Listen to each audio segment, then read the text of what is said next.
I'll see the title. You already know what it is. We're going to continue off where we left yesterday when we had some technical difficulties. All right, I'm sharing the screen.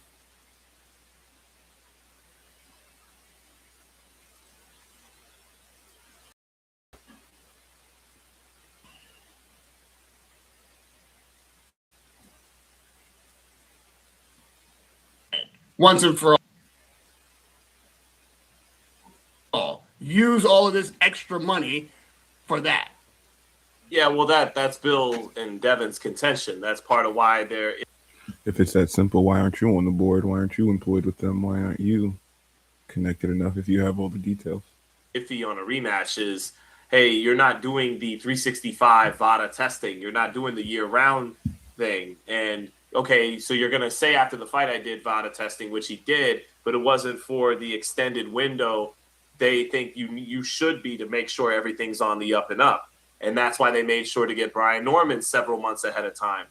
However, at the same time, VADA is not backed by There's no way to prove it right now, but I do think Ryan was on steroids at last fight. some government agency to help enforce it. It's a Some form of a steroid. voluntary, privately owned thing, Margaret Goodman and everything. And that's better than nothing. But the point being, even when USADA was backed by the United States, Floyd had his IV exemption for Manny Pacquiao. So that shows even at a higher level than what VADA would have enforcement-wise, they could still be circumvented.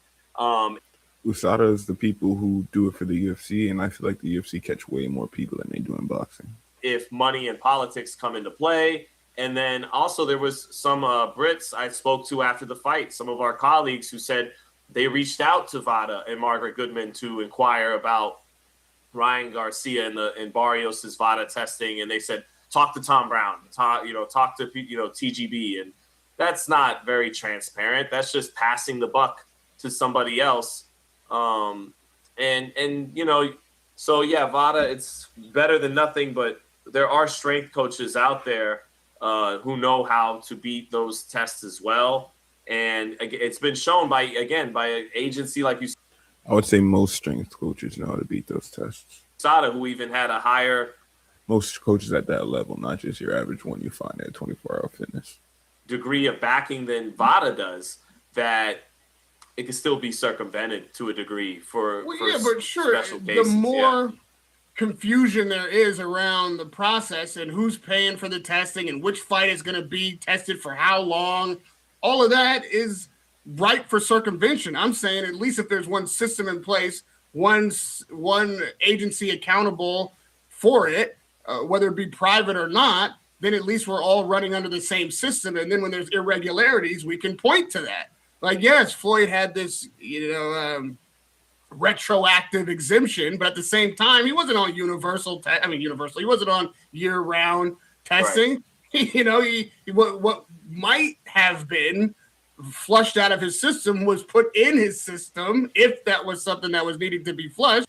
Do you know how hard it is to truly flush a steroid at your system? Well, he wasn't testing, clearly. And he just wanted to make sure that it was fully gone. Well, if you're year-round testing on the same system, well, maybe that's not possible. Or at least, again, if something irregular happens, we've got documentation of it and we can question it. And a fighter who you're facing. When you say something irregular, do you mean pop or not pop? It's either you piss hot or you don't. Can make a decision based on some irregularity or some suspicion. But what we have right now is also down to the fighter to pay for, which also shouldn't be the case. If you want to have an NFL style promotion like Zuffa claims to Are you implying that most people in the NFL are on steroids? Do you have proof to back that? Be implementing it sometime in the near future, or you want to be the godfather of boxing, then you really do need to do some of the fixes that don't just fill your pockets. Let's spend some of these extra dollars that you're going to put into the sport to not just aggrandize your brand or to big up your latest promotion in a site that no one's had a fight before, but let's do some fundamental things to actually help the sport as a universe, to take some of these things off the table that are the blight on our sport. And there isn't a bigger blight, there isn't a more obvious thing to fix than the question around performance enhancing drugs and the lack of uniformity on how testing is done, and even how The reason there's a lack of uniformity is because that's exactly what they want, buddy. You got to grow up. punishment is eked out. The system is absolutely chaotic. Streamline it, make it universal. Put some money into that. Put enough money into that to make the difference. Again, nothing would have surprised me in elite level sports, whether it's Ariza shakes for Manny Pacquiao or IV drains for Floyd Mayweather or LeBron every now and then taking his hiatuses to Miami back in the day and then coming back rejuvenated during the season, or whether you look at some of these physiques on NFL players that we know are being drug tested. I suspect LeBron to be on steroids, yeah. But that's all. It's elite level sports. Nothing. There actually was a scandal that PBD covered with LeBron's wife getting caught up in some kind of steroid trafficking ring, but I don't know how accurate that was, and I don't really trust what PBD says. He's not a good news outlet. Nothing would surprise me, but Garcia ultimately has popped, and so the level of suspicion on him is higher than it would be his peers, understandably so. Back that all of that now covered. The fights itself, should they happen, the core element style. We always say styles make fights, and two of the core elements that led to Garcia's two losses from Rolly Romero and Gervonta Davis was an eraser, really fearsome punching power, and being a quick twitch athlete like he is to match his quick twitch, right?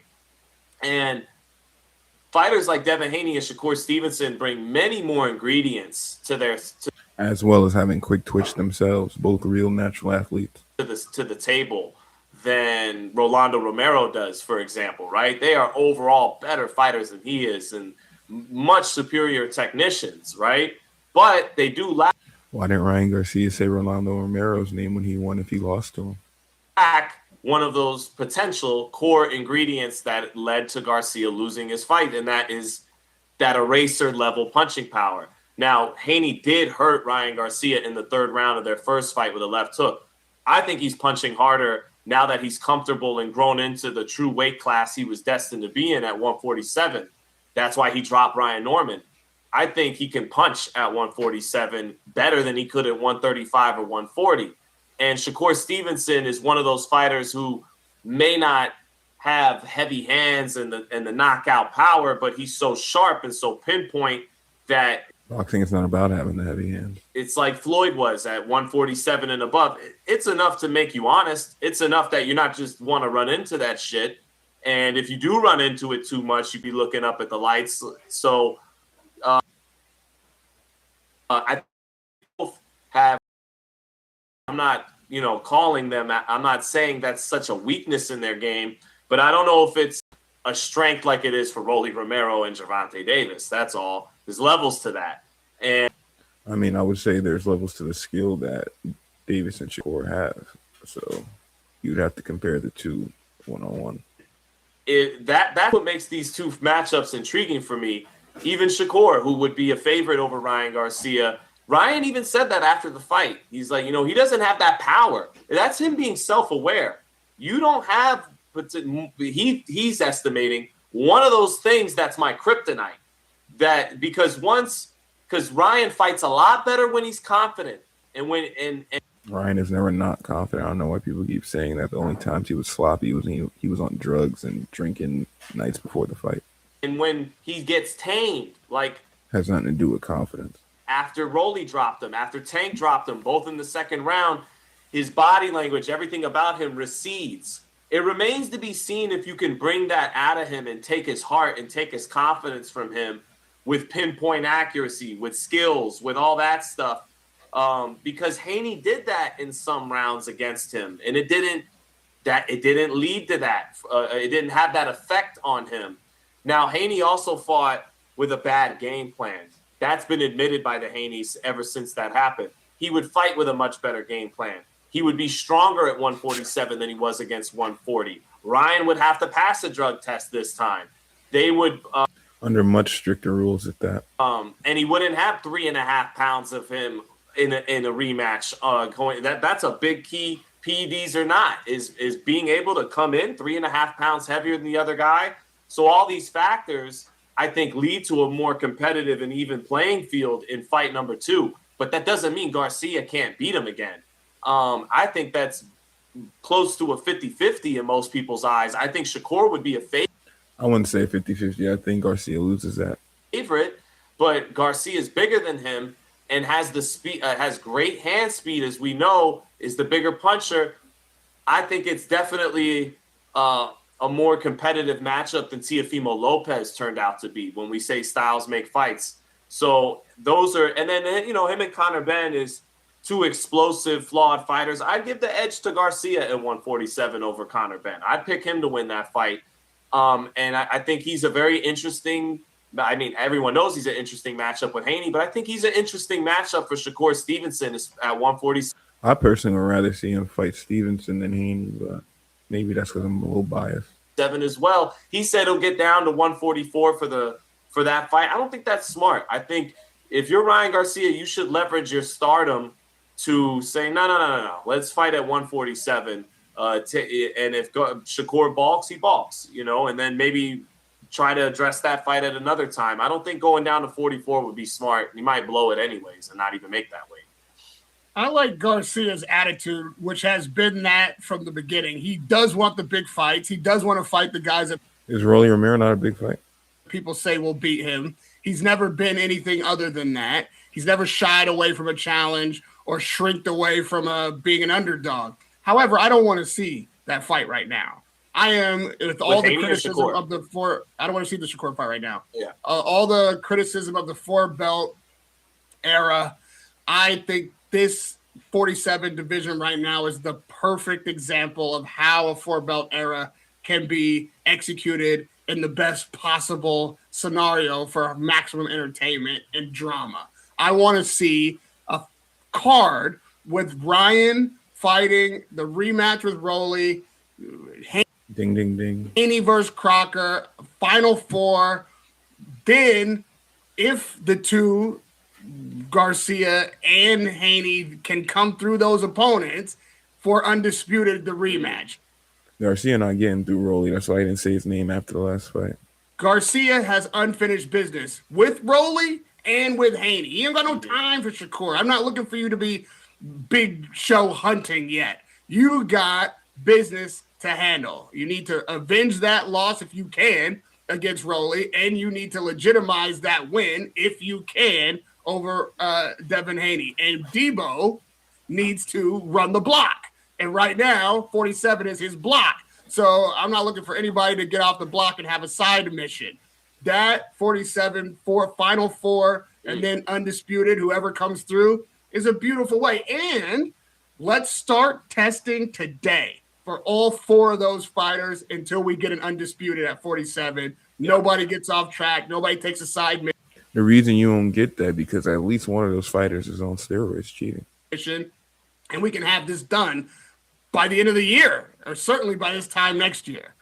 That's what I want to see. Yeah, boxing has rarely worked out that organized and well. I think I would like to see that. I think that's a great. And there's a reason for that. You think they have millions of dollars for no reason and they're not organized? They're organized, but it's just stacked against certain people's favor. It's all about who you know, who you're plugged in with. There's definitely people cheating, and there's definitely people that know that other people are cheating. Idea, because I'm originally of the thought, let's get it, unification. It's that's enough for me. But you're right. You lost to Rolly. Why not run that back first? Devin's been wants a Lewis Crocker fight. He's talked about Xander Zayas at 154 too. But Xander wants to fight Josh Kelly, right? And that fight doesn't have a. Yeah. You're right. I love that. That's the doubleheader. Ryan Rolly, Crocker, Haney Crocker, and that now it's undisputed. And hey, you could have Shakur Stevenson fight Conor Benn for the Zuffa. I was just about to ask, where's Conor Benn fitting all this? Because you know he's itching to get in. Belt in the same weight class, so then you could have a 5-belt unification if you all want at some point. No, but seriously, Shakur could go to the UK, fight Conor Benn, seriously for the Zuffa belt if they want. You know, who cares? And they but if Shakur, a lot of people would care. Actually, I might pay money to see that. Handles his business there, and then eventually Shakur could fight the winner of Ryan and Devin 2, or Devin and Ryan 2, for the undisputed welterweight title. You know, he could, and since you're talking about 2 fights, he could fight a Conor Benn at 147 and then drop down to 40, defend that title, drop down to 35 if he wants, and fight for a lineal title fight with Raymond Murataya, whatever he wants to do in his second fight. But all that aside, you're not even thinking of Shakur in this equation and all that. You don't need to. The scenario you laid out is actually the best one. Yeah, I think that would be great. Yeah. And I want to see Shakur back at 35. I think Suleiman was out of line, out of his mind. Yeah, he wasn't even fighting for your belt against Teofimo. So crazy. Yeah. Like, and Dana is right about that. Like, boy, what a commercial for the problem that Suleiman just handed him on a silver platter. Absolutely disgraceful decision.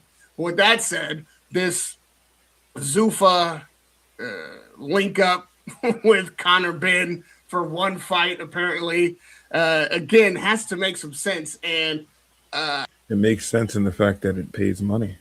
I said, Mayweather at 54. Again, as you know, I'd be living in the comments. So, there's no 54 division in Zuffa. Well, there's no 68 division either. But what was their first fight? You know what I mean? There's also no acknowledgement of the sanctioning bodies. But what belts are on the line for Canelo Crawford? And if we're looking at 60, they would say that's not Zuffa though. That was it was that is considered Zuffa's first fight. It wasn't that was Zuffa 0-0. Event, but that was Zuffa. That was what was Zuffa? Oh, Callum Walsh against Carlos Ocampo was Zuffa 0-1, and you're saying Canelo Crawford was Zuffa 0-0? That was 0-0? Yeah. All right. Yeah. All right. They're You're not even wrong. Taking credit for that fight, right? That's in their Wikipedia. That's on their website. That's a fight that they claim to have promoted. That's their first. That was their first fight. And so, what I'm saying is, the quality has dipped since then. No, just go ahead. A little bit. But if we're looking at, you're still talking about it, though, aren't you? 60 or 47 as the only available weight classes. Well, then 54 is still some class where, yes, now you have a lot of room, another 6 pounds to be comfortable. But what does it matter? What does it matter if you get Floyd? 6 pounds matters a lot. Floyd coming in, or you can negotiate the weight. I think 13 pounds between the weight classes at that level, I don't think that is wise. I like a 54 division. I think that's too broad a gap, too broad a range. Or are we going to do it at 47? Is Conor going to have to drain down to 47? No. He's going to take a fight at 60 and then just take a fight with somebody who's not going to be 60 pounds, 160 either. That's what you're going to end up with. I really can't wait to see how these little changes that Zuffa is employing really work out. Boxing ain't MMA. 13 pounds between divisions of 47 and 60 is a significant jump. I can understand a little bit more when you're down. A significant jump in MMA too. Down at 35 and 40 or something like that, even though little guys, that makes a difference too. But 13 pounds, I'll be interested to see how people start negotiating the weights in between these classes. After the fight, Oscar said, we still have a contract with Ryan. Ryan hugged Oscar at the post-fight. After all the bad things they said about each other in the past, look at what they're doing in front of the camera now. He said he's kind of a free agent. I kind of don't know what he means by that. So we'll see how that plays out going forward too. Oscar had a lot to say about Virgil Ortiz after the fight too, if you guys want to check my Twitter or whatnot. But yeah, I think no, we don't want to check your Twitter, bro.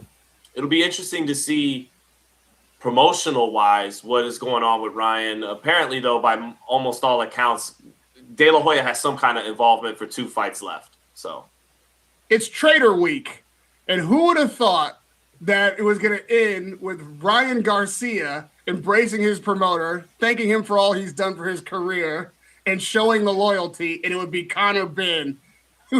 Not only that, he faced off against the coach that used to be his coach. So that's another angle he got to trade. Absolutely turned his back on his promoter and joined the other side of the pond in a treacherous move. That, to me, wasn't on anybody's bingo card. And not only that, but Ryan got revenge on his trainer, who he feels like was treacherous as well, and turned on him in the moment that is his greatest glory, winning a world championship. He got to do that against a trainer who turned his back, and then he turns to Oscar De La Hoya, of all people, and throws his arms around him, embraces him, and thanks him for the career, while Conor Benn is ringside with a Zuffa uniform on. Boy, you cannot beat boxing.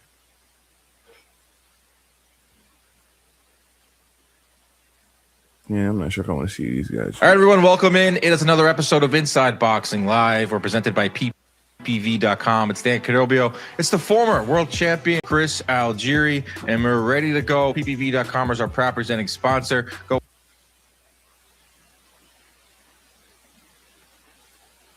Downloaded a couple of things I want to react to with you guys. We can start with... Which one do you guys want to start with? Let's see what Bill Haney says. One of the times that I noticed that he would... That's about Floyd Mayweather. Stephen A. See what he I consider him a top 5 fighter on the planet right now. I hope he's not talking about Ryan Garcia, bro. I hate Stephen A's boxing tape. Ryan Garcia, Gervonta Davis, Terrence Crawford are 4 of the biggest names in the world. Gotta get talk to Mac. If you on this channel do not listen to anything Stephen A. Smith has to say about boxing, he does not know what he's talking about at all. If you don't think so, watch how he hit pads on video. Kellerman, I mean, that's the boxing guru right there. Yep. Listen to him, watch his show. This just there, I mean, watch it all, okay? I agree. They both have blazing fast hands and real punching power. That's true. And they both got guts, I mean, to make this fight. But Ryan Garcia, it's not an accident he keeps running people into these big shots, Tim. You know, it's not. Nobody's saying he's an accident. He's fast, but there's levels to the game. Shakur has skills that can't match. Like he can't match up. It's not happening just because he's setting fighters up. He's for an aggressive, brawling type of fighter. After Ryan Garcia defeated Mario Barrios, Stephen A. Smith and Max Kellerman sparked debate among the boxing fans. Smith praised Garcia's explosive speed and superstar potential, calling it a defining win, while Kellerman highlighted his improved discipline and ring IQ. And maybe didn't dominate like a 9-1 favorite should, but showed improvement in the areas that they're looking to show improvement. You know what? I think it's a great fight. I think it's in those areas is really only Ryan developing his right hand. It's really one area he improved in, and he still hurt his hand in the fight at that. So there's still room for more improvement. a great fight for both. I like the fact that Ryan Garcia was willing to step up and face a real fighter. Garcia immediately took control of the fight from the opening bell. Within the first half minute, he landed a sharp right hand that knocked Mario Barrios down and set the tone early. Oscar, what did you think of Ryan's performance? It was a masterclass performance. That jab he was popping, the way he was calm, cool, collective, literally. But I love the fact that he was using his combinations and he stuck to the game plan, you know? He just had to stay calm, that's it. Right. Have fun. I was yelling, have fun, just reset, use your... Somebody get this corny ass dude off my... jab, that's it. Right, he landed the... If you don't know, I hate Oscar De La Hoya. He's just, everything about him is fake. Right hand. I mean, he was really kind of cut. I think everyone, or at least the ringside, had him winning all the rounds. Yeah, no, I believe it was a shutout, but look, you can't take nothing away from Barrios. I mean, Barrios is a tough son of a... You could take a lot away from Barrios and the fact that he basically wasn't a real champion, you could argue, because he never competed for the belt and then won it. He literally got an email and received this belt. He really is. I did expect him to get back up. And I told Holly, look, he's going to get back up. It's going to be a long fight. It's going to be a 12-round fight. Mm-hmm. Barrios is a world champion. He's nothing to lose. He's still a great human being, a great champion. And, you know, he was just outclassed by a fast, explosive fighter. Only about 30 seconds into round 1, he caught Mario Barrios clean with a powerful right hand that dropped him to the canvas and instantly changed the fight's momentum. From that moment, Barrios became cautious and was forced to respect Garcia's power. Dropped him in the first 30 seconds. Yeah. What was going through your head when that happened? I was not surprised. What was going through my head is I'm like, this got to be fixed. That he got up. Barrios is a tough son of a gun. And I knew that if he went down, and I told Holly as well, this is going to be a long fight. Once he got back up, I knew that once you get hit, when you're a fighter, you get hit, you go down, you warm up. Your body warms up. Real fighters in the chat, you know that's not true. Sometimes you get hit, you're not the same until after the fight. Your chin becomes granite. And that's exactly what happened with the Barrios. That's why the fight lasted 12 rounds. He's a tough guy. You mentioned it's a thinking's man game, and you just say what you say. Do you think that kind of just set the tone for the rest of the fight? Yeah, it set the tone right from the first bell. Ryan was more composed. He was landing the cleaner shots. It was it was a master class. I have to give it up to him. I think Ryan grew exponentially tonight. Exponentially. Beating a world champion, taking that. Dude, you start making up words. That world title. Now imagine how he's going to look in his next fight. Ryan Garcia shocked everyone early in the fight with his right hook. Not his famous left. Many expected Garcia to rely on his signature left hook, but he repeatedly used the right hand to break through Barrios' guard. The punch kept landing all night and prevented Barrios from attacking confidently. When I dropped him, I said, man, am I going to really get him out of here in the first round? That's pretty crazy. But I knew he was the champion, and he was going to just let it go that easy. So just stayed focused. So did you know or did you not know? That's how you know they just be talking in these interviews to try to get a sound bite. That wasn't even a real answer. And went back to the jab.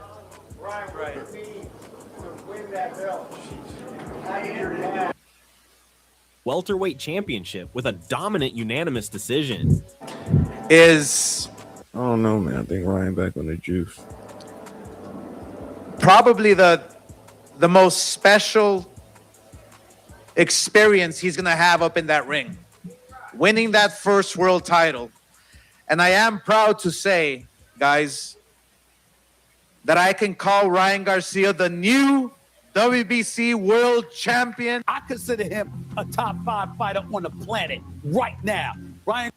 He said he wants to fight the very best and prove he's a true champion, insisting he isn't afraid of any style. Garcia. If he isn't afraid of any style, he would have immediately called out Rolly Romero after the fight to get that out of the way and over with to prove he could actually compete for the highest levels of boxing. He even responded to Stevenson's comments by saying a fighter needs real punching power to keep him off. Garcia also brought up Devin Haney, saying he's willing to face him again in the future. Their previous bout was ruled a no contest after controversy, so a rematch would settle unfinished business and draw massive attention. By mentioning both rivals, Garcia made it clear he wants the biggest fights possible and plans to stay active at the top of boxing. So we're going to see Ryan this year again. That's basically what he's saying. I'm open to all those, whatever. Shakur, somebody that I fought in the amateurs, and you lost. We went at it, and I felt like I beat him. But, the politics in the USA boxing at the time were a little different. And I still got a chip on my shoulder. I've been wanting that rematch for a minute. Hopefully we get it. And, when my hand heals, I'll be looking for that opportunity for sure. And Devin, he don't want that. He's terrified. He has PTSD. Right. Fans still believe Ryan Garcia beat Devin Haney convincingly, even after controversy around performance-enhancing substances. As Lord Sports posted on X, Haney can't fuck with Ryan, steroids or no, to this man will kill him again. Oscar De La Hoya also commented he would love to see that. How you backing somebody that literally cheated as if that makes them good? That fight happen. I love the fight. I mean, look, there's so many options there for Ryan now. Everybody wants to fight him. Everybody wants to dethrone the pretty boy, and now that he has a world title, everybody's after him. So I think it's a matter of just. There's a lot of people not that pressed about Ryan Garcia, honestly. There's some people that are, a lot that are, but there's a lot that aren't. It's regrouping, let Ryan rest, and he'll make his decision once he's ready. As someone who has promoted him for quite so long, how proud of you? I can't stop smiling, man. I'm so proud of him because it's his first world title.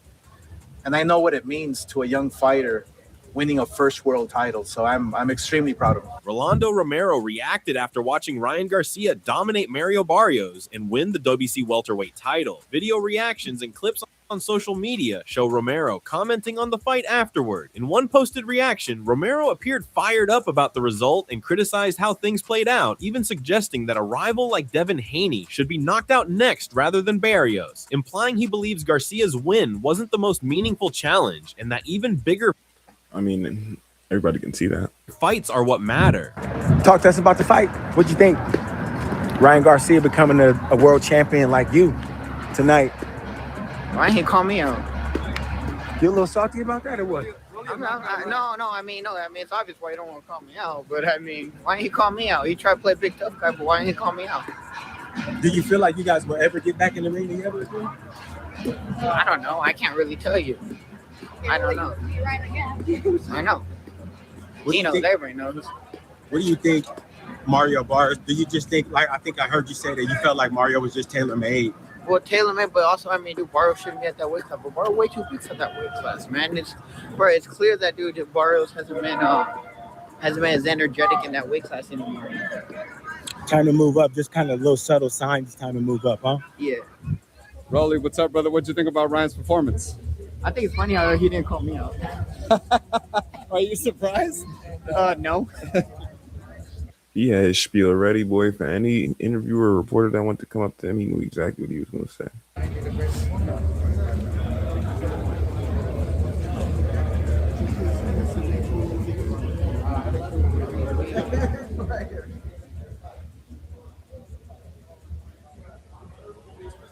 Is that something you want, Rolly, the Ryan rematch? Dude, that dude's scared of me. You can't tell. What happens if this version of Ryan faces Devin Haney again?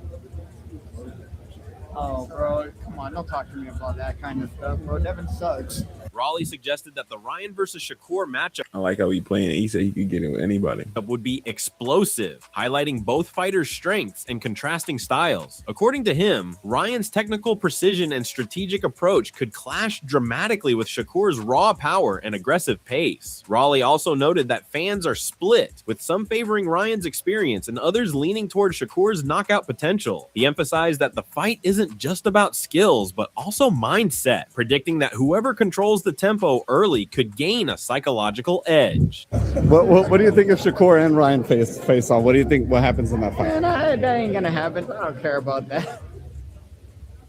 You're right, though. The likelihood of that actually happening, because like Ryan Garcia would have to survive Raleigh Romero, then either Conor Ben or Devin Haney, and he's not doing all that. All right, Rolly. Appreciate your time. But what's next for you, man? I mean, you've been out of the ring for a little bit. Man, there's some things I thought was next, and then, things happen, it get a little confusing with the boxing stuff, I honestly, man, it's crazy how avoided I am right now. Man, I had how many fights lined up? Everybody can see it, too. And they all done pulled out? Boxing star Terrence Crawford shared a bold prediction about a potential matchup between Shakur Stevenson and Ryan Garcia, claiming that Stevenson would dominate the fight. Crawford expressed confidence that Garcia wouldn't be able to land effective punches against Stevenson, pointing to his precise defensive style. He referenced Barrios as He'd be able to land a couple punches, but Stevenson could easily defend and block those, as well as evade them with his footwork. example, noting how Stevenson controlled the pace and avoided significant damage, suggesting that Garcia would face similar challenges. According to Crawford, Stevenson's speed, timing, and ring IQ give him a clear advantage, making it extremely difficult for Garcia to connect cleanly. Fans and analysts have debated this perspective, with some agreeing that Stevenson's technical skills could neutralize Garcia's power, while others believe Garcia's explosiveness could pose problems for Stevenson. I don't know why people think explosiveness is everything. Crawford's comment adds fuel to the growing discussion about this potential fight, framing Stevenson as the tactical favorite and leaving fans eagerly speculating about what could be one of the most talked about matchups in boxing. As well, I mean, potentially it could be your man next against Ryan Garcia, which is what we want to see, right? Big fight after big fight. That's what you want to be, and that's what you were in as well, Terrence. How do you see, removing your Shakur Stevenson, how do you see Shakur versus Ryan? I think he wiped the floor with him. You know, I don't think Ryan gonna be able to hit Shakur like Barrios. Barrios was right there to be hit. Barrios was too slow. Couldn't get out the way. Barrios didn't have no game plan. He followed them the whole fight. And Shakur is not going to be that fighter to be hit on. It's just simple. Bernard Hopkins made history by winning his first championship belt, marking a big milestone in his career, given the circumstances, being out of action for a while. He performed admirably, though a bit rusty at first. Once he settled into the fight, he found his rhythm, showing the skill and composure that both he and his dad have been preparing for. A rematch could be on the horizon, but the focus...